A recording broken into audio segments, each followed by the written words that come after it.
UK, sa United Kingdom, meron tayong tinatawag na statutory corporation.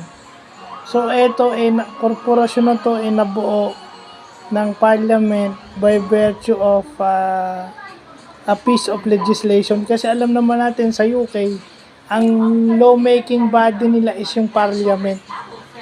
No? Kumbaga sa yun yung kanilang legislative branch.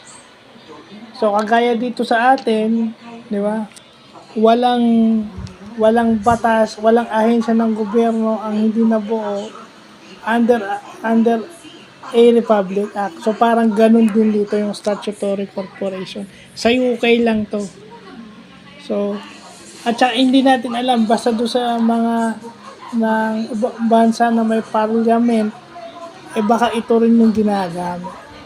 Yung statutory kasi meaning galing sa legislative branch yung sa lawmaking body yung korporasyon na yun.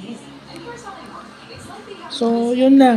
Kasi dapat maano din natin yan yung isa yan sa aspect ng overall knowledge yan.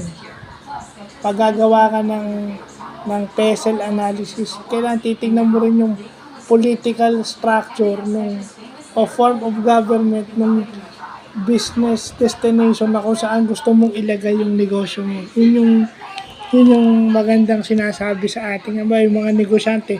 Kaya pinag-aaralan din ng mga foreign investors ano yung form of government, sino yung mga taong nasa gobyerno.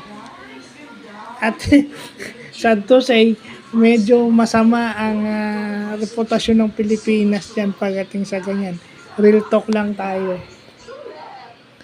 So, yun lang Kasi doon na tayo, after nito, yung Catholic Church na. So, yun lang po.